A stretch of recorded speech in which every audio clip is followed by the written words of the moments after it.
Video games are such a hot commodity. Every time a AAA developer releases a game, tons and tons of people are willing to buy it, and most of these games, if you're in Canada, they will cost like half of your Canadian paycheck, like I'm talking $80 to $90. When a game is being charged for that much money, it is basically advertising itself as a complete finished game. Even if the gameplay sucks complete ass, at least it has the excuse of being finished. But nowadays, companies are literally willing to drain you dry of every penny you have to your name for a completely broken and unfinished product. And this example has been done to death, but this game perfectly describes the problem in this industry. Cyberpunk 2077 was an advertised game that was supposedly 7+ years in the making, you know, with Keanu Reeves and that pre-order Cyberpunk gamer gear, when behind the scenes, it was nowhere near complete. You know, people like to shit on Call of Duty a lot, but at least those games come out playable and you don't have your gun completely blur out of existence. Okay, look at this gun. See that gun? We just got it.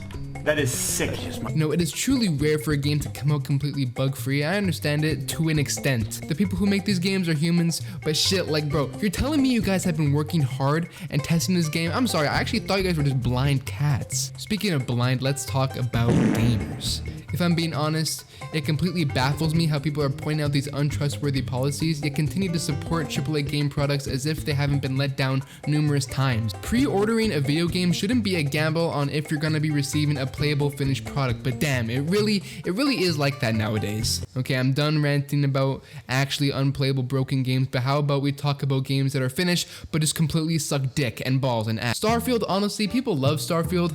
I don't.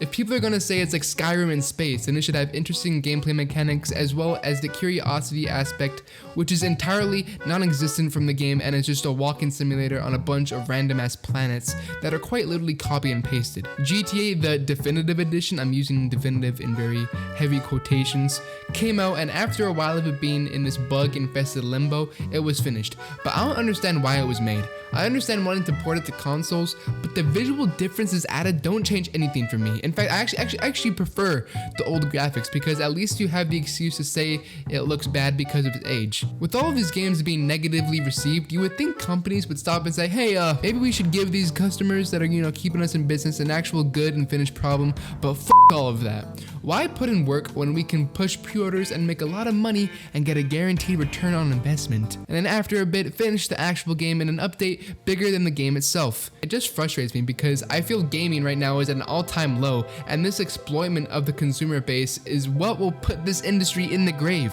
And being a Canadian where, you know, the price of buying toilet paper is more expensive than buying a modern day mansion, I really want my games to be playable, which shouldn't be a lot to ask and is actually the bare minimum in creating a video game. I don't understand how people are not as enraged as I am. Yeah, CD Projekt Red and Rockstar Games finished their games after a bit, but it's quite literally a robbery of your money as well as your time. Thank you for watching my video, and for God's sake, don't pre-order anything. Also, like and subscribe. I need money.